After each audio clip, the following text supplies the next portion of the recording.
अस्सलाम वालेकुम व्यूअर्स, कैसे हैं आप सब लोग।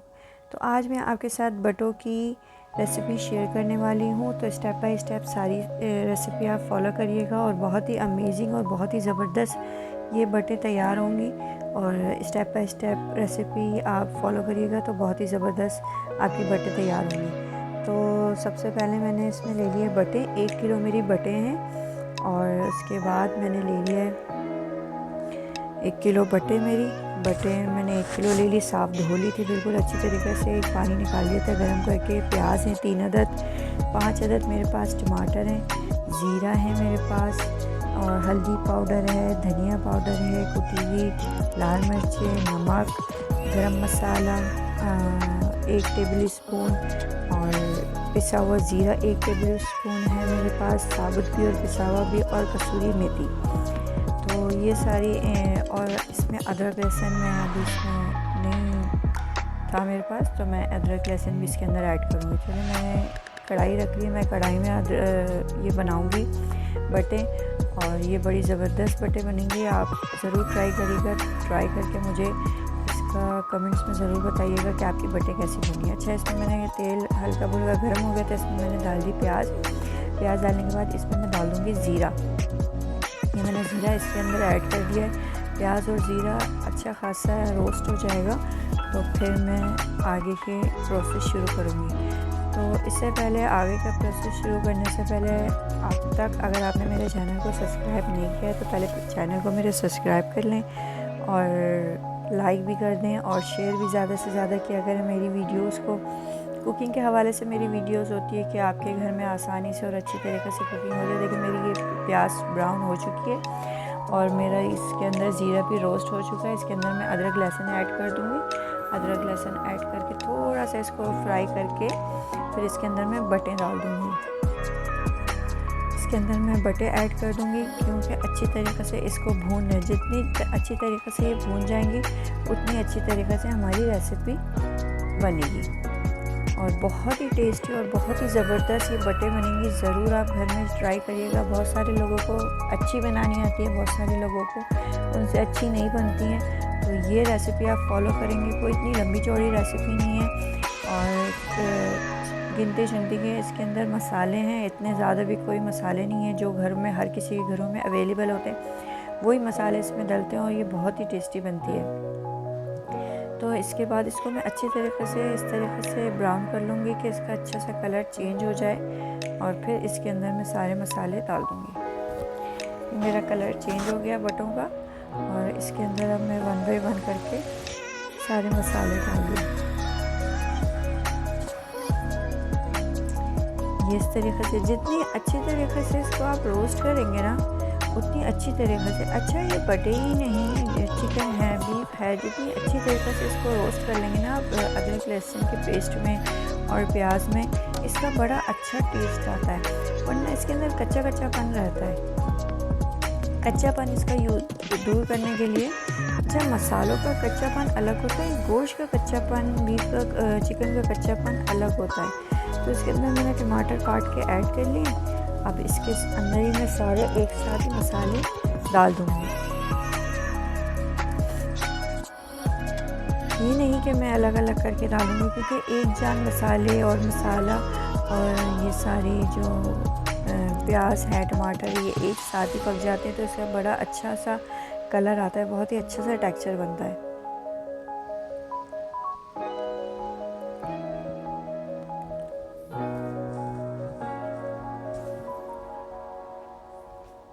ये मैंने डाल दी इसके अंदर हल्दी पाउडर, ये मैंने डाल दिया धनिया पाउडर,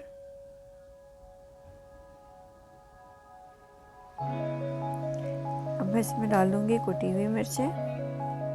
अच्छा, आप अपने टेस्ट के हिसाब से ले सकते हैं कि आप कितना खाना पसंद करेंगे, कितनी मिर्चें। तो मैंने नमक ऐड कर दिया। नमक है, मिर्चें हैं, ये आप अपने लिहाज से रख सकते हैं कि आपने कितना तीखा पसंद करते हैं, कितना स्पाइसी पसंद करते हैं या कितना नॉन स्पाइसी पसंद करते हैं, तो उस हिसाब से आप इसको ले लीजिएगा। मैंने अपने 1 किलो बटों के लिए मैंने इसमें 1/2 टेबल स्पून कुटी हुई मिर्चें लिए हैं, 1/2 टेबल स्पून इसके अंदर मैंने धनिया पाउडर लिया है और 1/2 टेबल स्पून इसके अंदर मैंने हल्दी पाउडर लिया है और इसको अच्छी तरीक़े से मैंने बना लिया। अच्छा, आप ये देख सकते हैं कि मेरी बटें हल्की हल्की सी गलने पर आ गई हैं। अच्छा, इसको आपने 3 से 4 घंटे पहले चढ़ाना है क्योंकि बटें गलने में बहुत मसला करती हैं और बहुत देर से गलती हैं। तो इसी मसाले को सारे डाल के 3 से 4 घंटे पहले नहीं, आपने अलग इसको बॉईल नहीं करना, इसको एक साथ ही चढ़ा देना है और 3 से 4 घंटे इसको हल्की आंच पे पकने देना है। आपका मसाला, टमाटर, क्या नाम है इसका, प्याज, ये सब इसके अंदर ही बटों के साथ गल जाएंगे तो इसका बहुत ही ज़बरदस्त शोरबा बन जाएगा। और ये मेरे पास गरम मसाला और ज़ीरा पिसा हुआ है, ये मैं इसके अंदर ऐड कर दूँगी। इसके अंदर कसूरी मेथी डाल दूँगी। अच्छा, मैं इसको पहले पानी में भिगो दी थी, भिगोने के बाद इस तरीक़े से ये ऊपर आ जाती है, सारी इसकी मिट्टी, मैल वगैरह सब नीचे बैठ जाता है। और इसके अंदर फिर मैं अब इसको उठा के ऐसे ही डाल दूँगी और फिर इसकी मैं बुनाई करूँगी।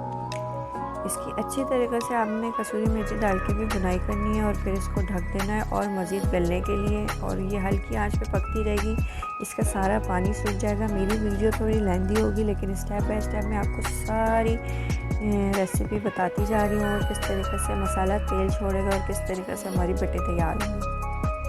तो ज़रूर ट्राई करिएगा, ट्राई करके मुझे रिव्यू ज़रूर दिएगा, इसका कमेंट्स में ज़रूर बताइएगा कि आपकी बटें कैसी बनी है। फिर मैं कह रही हूँ कि अगर आप तक चैनल को सब्सक्राइब नहीं किया है तो पहले चैनल को सब्सक्राइब कर लें कि मेरी आने वाली नई नई वीडियो आप तक पहुँचती रहे और आप इस रेसिपी से लुत्फ़ अंदोज़ होते रहें। अच्छा, ये मेरा रात का खाना था, तो इसके बाद मैं आपको रोटियाँ बताऊंगी कि रोटी मैं उल्टे तवे की रोटियाँ कैसे बनाती हूँ। बिल्कुल भी मुझे रोटी बनाने की तमीज़ नहीं थी उल्टे तवे की, क्योंकि सारी ज़िंदगी अपनी अम्मी के घर मैंने सीधे तवे की रोटी बनाई थी और जब ससुराल में शादी होकर आई तो यहाँ पे उल्टे तवे की रोटी बनती थी। तो मैंने सीखा, जिनको उल्टे तवे की रोटी बनानी नहीं आती तो मुझे कमेंट्स करके ज़रूर बता सकते हैं कि उल्टे तवे की रोटी आप ही कैसे बनाते हैं। मैं इंशाल्लाह ज़रूर सिखा दूँगी कि उल्टे तवे की रोटी बिल्कुल आसानी के साथ चपातियाँ, जो बटी चपातियाँ होती हैं, वो किस तरीके से तैयार होती हैं। तो आप देख सकते हैं कि मेरा मसाला जो है ये हल्के हल्के से तेल छोड़ रहा है। आपने इसको फुल आंच पे इसको भूनना है अच्छी तरीके से, ऐसे चम्मच चला के नीचे लगे भी नहीं और मसाला तेल भी छोड़ दे और ये हमारी बटें बुनाई पर आ जाए। देख सकते हैं आप लोग कितना प्यारा इसका फ्लेवर आ रहा है। देख सकते हैं आप लोग कितना प्यारा इसका फ्लेवर आ रहा है, इसका कलर इतना प्यारा आ रहा है। तो ये बनने के बाद और इतनी टेस्टी बनी थी ना, मैं आपको बता नहीं सकती। तो मैंने वीडियो तो शूट कर लिया था इसका, तो मैंने कहा कि आपके साथ ज़रूर इसको शेयर करूँगी मैं। तो देख सकते हैं आप, ये हल्के हल्के से इसके ऊपर बॉयल आ रहे हैं, छोटे छोटे से बबल्स आ रहे हैं और ये हल्का हल्का मसाला अपना तेल छोड़ता जा रहा है और बटें हमारी तैयारी पे आती जा रही हैं। आपने कोई भी रेसिपी की फ़रमाइश करनी हो या कोई रेसिपी आपको नहीं आती हो तो आप मुझसे ज़रूर फरमाइश कर सकते हैं, अपने कमेंट्स का इज़हार कर सकते हैं कमेंट्स बॉक्स में जाके। मैं ज़रूर कोशिश करूँगी पूरी कि आप लोगों को हर चीज़ सिखाऊँ। अच्छा, जो टैलेंट हमारे पास होता है तो हम कहते हैं कि वही ना, अल्लाह ताला ने फरमाया अपना हुनर को बांटो, बांटने से बढ़ता है, छुपाने से कम होता है। तो मैं जितना हो सके मैं आपके साथ अपनी रेसिपियाँ शेयर करूँगी, जो मैं अपने घर में डेली रूटीन में खाना बनाती हूँ, जो मेरे बच्चे और मेरे शौहर पसंद करते हैं। तो मैं सारी रेसिपी आपके साथ शेयर करूँगी और शेयर करने का मकसद ये है कि इल्म बांटो तो इल्म बांटने से बढ़ता है। तो ये भी एक इल्म है, एक आर्ट है। कुकिंग करना भी हर किसी के पास की बात नहीं होती है, हर किसी को हर किसी तरीके से कुकिंग नहीं आती है। तो आप अगर इस तरीक़े से किसी की हेल्प कर रहे हैं तो ये भी सदका जारिया है। तो ये देखें मेरी बटें तैयारी पर आती जा रही हैं। मैं इसके अंदर हरी मिर्ची काट के डाल दूँगी, हरी मिर्ची कटिंग करके इसके अंदर डाल देनी है आपने। और इसका हरी मिर्चों का भी फ्लेवर इसी के साथ बुनाई पे जब हम हरी मिर्च डाल देंगे। मेरे पास हरा धनिया अवेलेबल नहीं था, तो आप भी हरा धनिया हो तो ज़रूर इसमें ऐड करें, बहुत ही और अच्छा फ्लेवर इसके अंदर आएगा। तो ये मैं हरी मिर्च इसके अंदर कटिंग करके डालूँ, जिस तरीक़े से मैं भूनती रहूँगी तो हरी मिर्चों का फ्लेवर इसके अंदर आ जाएगा, और बटों को तो अपने मसालों का तो फ्लेवर है ही है। ये देख सकते हैं मेरी बटे कितनी अच्छा ये इसका कलर आता जा रहा है, और ये मसाला तेल छोड़ता जा रहा है। जैसे जैसे मसाला तेल छोड़ता जाए वैसे वैसे आपकी बटे तैयारी पर आती जाएंगी। कढ़ाई में बना लें, मैं कढ़ाई में बनाना पसंद करती हूँ, आप पतीली में भी बना सकते हैं, किसी भी चीज़ में बना सकते हैं। मैं कढ़ाई में बनाना पसंद करती हूँ क्योंकि कढ़ाई में बुनाई अच्छी तरीके से हो जाती है। इंशाल्लाह मैं आपको पेशावरी कढ़ाई भी की रेसिपी भी आपके साथ शेयर करूँगी। वो भी मेरी पेशावरी कढ़ाई बहुत लाइक की जाती है घर में और ख़ानदान में कि अच्छी बनती है, तो मैं उसकी भी रेसिपी आपके साथ शेयर करूँगी। पेशावरी कढ़ाई आप एक दफ़ा ट्राई करके ज़रूर देखिएगा, बहुत ही अमेजिंग कढ़ाई बनती है। ये देख सकते हैं आप कितना अच्छा इसके अंदर कलर आ गया है, और ये कितना अच्छा भुनाई पर आ गया है, और ये अब मेरी बटें तैयारी पर है, ये तैयार हो गई हैं। और फिर इसके साथ मैं उल्टे तवे की चपाती बनाऊंगी। चपाती बना के और मैं थोड़ी सी सैलेड बना लेती हूँ। मैं सैलेड के बगैर खाना नहीं खाया जाता हमारे घर में, तो मैं थोड़ी सी सैलेड बना लेती हूँ। और ये बहुत ही टेस्टी, बहुत ही अमेजिंग रेसिपी है, आप ज़रूर ट्राई करिएगा, और ट्राई करके मुझे ज़रूर बताइएगा ये कैसी रेसिपी है। अगर कुछ मिस हो गया हो इस रेसिपी में मुझे, तो मुझे ज़रूर बताइएगा कि आप ये आपने ये नहीं इसके अंदर ऐड किया, ये डालते तो और अच्छा हो जाता। तो चलें स्टार्ट करते हैं। अब हम रोटियाँ बनाएंगे। ये मेरी बटें तैयार हैं, और ज़रूर आप पूरी रेसिपी को फॉलो करिएगा, पूरी वीडियो को वॉच करिएगा कि आपको स्टेप बाय स्टेप सारी रेसिपी मालूम हो जाए। चले मैं रोटियां बना रही हूँ। हम यहाँ पे उल्टे तवे की रोटी बना रही हूँ, तो पहले मैंने उल्टा तवा ले लिया। अच्छा, अमूमन लोग चूल्हे पे रोटी बनाते, चूल्हे पे रोटी नहीं बनाते, सॉरी, अंगीठी पे रोटियाँ बनाते हैं उल्टे तवे की। तो मैं चूल्हे पे बना रही हूँ। उसका मैंने एक स्टैंड बनवा लिया था चूल्हे का उल्टे तवा रखने का, तो आपको ये राउंड में नज़र आ रहा होगा, नहीं तो मैं एक और वीडियो बना के इसकी शॉर्ट वीडियो मेंशन कर दूँगी कि किस तरीके से मैंने ये स्टैंड बनवाया था। आप भी बनवा सकते हैं। बहुत सारे लोग अंगीठी यूज़ नहीं करते, तो वो उल्टा तवा अंदर चला जाता है चूल्हे के, तो आप इस तरीके से स्टैंड बनवा के चूल्हे के ऊपर उल्टा तवा रख सकते हैं। तो ये बहुत ही आसानी से बन जाती है रोटी, कोई इतना मसला नहीं होता। आप पेड़ा छोटा लें और उसको अच्छे से बेल के तो हाथ से अपने रोटी को बड़ी कर लें, तो मेरी बड़ी पतली चपाती होती है और बहुत अच्छे से मेरे बच्चे खा लेते हैं। और मैं तो बस, हमारे घर तो गरम गरम रोटी बनती है, यूँ उतरती है और यूँ ही खाते हैं। और मसला आजकल का ये है कि गैस चली जाती है, गैस का बड़ा इशू हो रहा है घरों में, तो इसलिए अब मैंने ये किया है कि मैं पहले से रोटी बना के तो रख लेती हूँ कि घर की रोटी खा लें तो बड़ी अच्छा है। फिर बाहर से रोटी भागना पड़ता है, बाहर से रोटी लेकर आओ। तो मैं रोटियाँ बना के रख लेती हूँ। तो मैं इस वक्त 10 रोटियाँ बना रही हूँ। अपनी फैमिली के हिसाब से बटों के साथ रोटी थोड़ी ज़्यादा भी खाई जाती है। अगर भूख ना हो तो बंदे को फिर भी भूख लग जाती है कि चलो बटे बनिए तो आज थोड़ा ज़्यादा ही खाना खा लें, तो इसलिए मैं 10 रोटी बना रही हूँ। मेरे बच्चे, मेरे हस्बैंड बहुत शौक़ से खाते हैं, तो इस वजह से अगर आपने जितनी बनानी हो आप उतनी बना लें। और अगर आपने सेपरेट वीडियो चाहिए हो तो मैं सेपरेट भी इसकी एक स्टेप बाय स्टेप आपको बता दूँगी। अगर आपको आटा भी नहीं गूंदना आता तो ये मैं वो भी सिखा दूँगी इंशाल्लाह कि आटा किस तरीके से ऐसा नरम और मुलायम आटा गूंदें कि आपकी रोटी बड़ी ही ज़बरदस्त बने।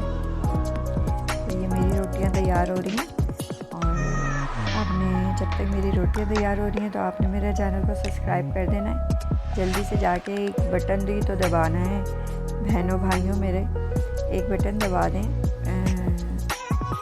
सब्सक्राइब का, और घंटी के बटन को दबा दें, ऑल के बटन को दबा दें, घंटी के बटन को दबा के, तो मेरा चैनल सब्सक्राइब हो जाएगा। और आपकी बड़ी मेहरबानी है, आपने मेरी वीडियो फुल देखी, फुल वॉच करी, और मैं नई वीडियो आपके साथ शेयर करती रहूँगी केक की और बेकिंग के हवाले से, मिठाइयों के हवाले से। जो वीडियो आप देखना चाहें आप मुझे ज़रूर कमेंट्स करें, मैं इंशाल्लाह आपके साथ ज़रूर आपके साथ वीडियो शेयर करूँगी।